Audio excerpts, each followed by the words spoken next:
علمی اور ادبی کاوشوں کے لیے میں مبارکباد پیش کرتا ہوں کہ انہوں نے بہار کے اہم اور نمائندہ صوفیہ کے موضوع پر اس سیمینار کا انعقاد کیا۔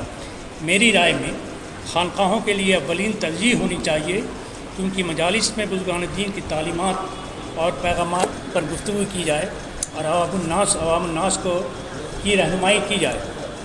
اس سرزمین بہار پر حضرت شرف الدین احمد منیری نے 45 سالوں تک اپنی خانقاہ میں یہ سلسلہ قائم رکھا، جس کی بنیاد پر ان کے ملفوظات کا عظیم ذخیرہ آج تک موجود و مقبول ہے۔ حضرات، برصغیر دنیا کا وہ واحد خطہ ہے جہاں 1000 سال سے زیادہ سے راہ تصوف اور باطنی اور روحانی سلاسل کا سلسلہ جاری اور ان کی شعائیں تشنگان علم و دانش کی پیاس بجھا رہی ہیں۔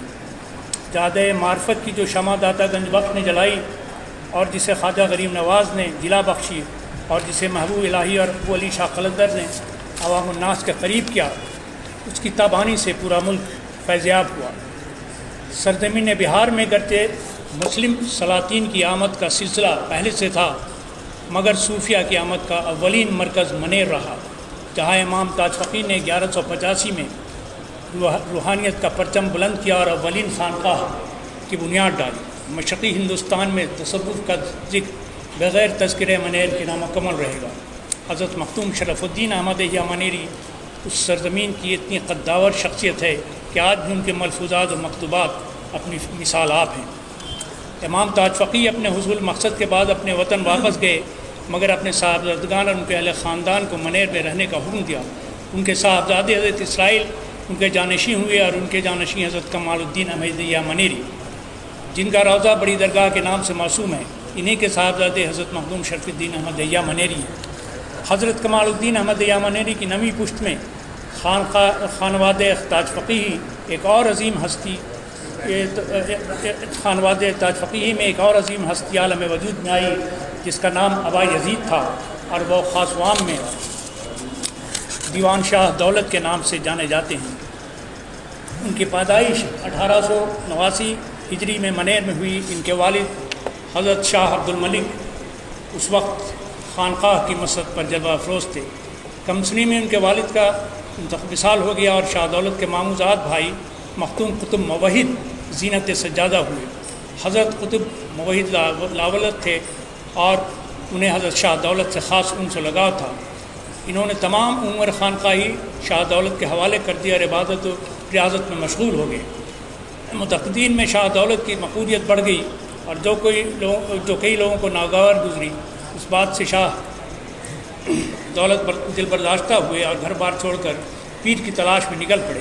روایتوں کے مطابق ان کی روحانی بیعت حضرت مختوم شرف الدین احمد منیری سے ہوئی اور انہوں نے حکم دیا کہ واپس جا کر قطب موحد سے ظاہری بیعت لیں۔ واپسی پر حضرت قطب موحد ان کے منتظر تھے۔ انہیں دیکھتے ہی کہا، میری دولت آ گئی۔ اسی وقت سے ابا یزید کا لقب شاہ دولت پڑ گیا۔ بڑے بھائی نے اپنی جگہ انہیں بٹھایا اور خود کو معاملات دینی سے بالکل الگ کر لیا۔ مختوم شاہ دولت کی شخصیت اتنی مقناطیسی تھی کہ جو بھی ان سے ملتا تھا ان کا گرویدہ ہو جاتا تھا۔ حضرت مختوم شاہ دولت کا زمانہ مغل سلطنت کے عروج کا دور تھا۔ اکبر اعظم کی حکومت اپنے آباداب کے ساتھ ہندوستان کی اس خطہ زمین پر قائم تھی۔ اس وقت بہار کے گورنر راجہ مان سنگھ جو روہتاس میں مقیم تھے اور ان کا اکثر حضرت کے خدمت میں آنا جانا ہوتا تھا۔ راجہ مان سنگھ، جنہیں مرزا مان سنگھ بھی کہا جاتا تھا، عربی زبان سے واقف تھے اور اکثر اپنی باتوں میں قرآن پاک کی آیات کا حوالہ دیتے تھے۔ ایک بار حضرت مخدوم نے ان سے پوچھا کہ جب آپ کو قرآن پاک کی اتنی سمجھ ہے تو آپ ایمان کیوں نہیں لے آتے؟ اس کا جواب بھی انہوں نے راجہ مان سنگھ نے قرآن کی سورہ بقرہ کی اس آیت سے دیا کہ اللہ تعالیٰ نے قلب، سماعت اور بصارت پر مہر لگا دی ہے۔ بر صغیر میں سلسلہ ابو العلاء کے بانی سیدنا ابو العلاء اکبر آبادی بھی حضرت کے ہم عصر تھے اور منیر میں ان کی ملاقات ہوئی۔ انہیں دیکھتے ہی شاہ دولت نے فرمایا، آؤ شاہ اعلیٰ۔ سیدنا نے منیر میں کئی دن تک قیام فرمایا۔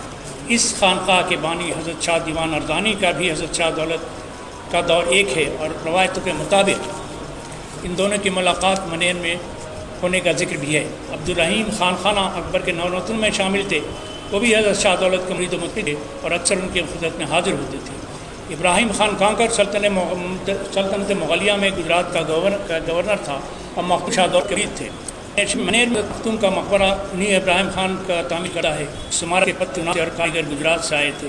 یہ عمارت اپنی جاذبیت کی وجہ سے مقبول آسمان مختوم شاہ دولت نہایت وجیح صورت اور جمازیب تھے۔ جریدہ ویکلی آف انڈیا نے 1937 کے مارچ کی جون کی مختوم نے مکہ شائع کیا ہے، جس میں ان کے ہاتھوں میں ایک کل لگی ہوئی گولی ہے، جس پر زیادہ نور الدین محمد سلیم کے لیے دعائیہ کما کلید تھے دعا بطرس سلیم درج ہے۔ حضرت کا وصال 17 میں ہوا۔ آپ کا مقبرہ چھوٹی درگاہ کے نام سے مشہور ہے۔ ہرچند کہ مختوم شاہدت کی تحریر مکتوب یا ملفوظ کی شکل میں دستیاب نہیں، لیکن اس شکل کے مختلف پہلو ایسے ہیں جن پر تحقیق کی گنجائش ہے۔ محققین ضرور اس پر متوجہ ہوں گے انشاءاللہ۔ شکریہ۔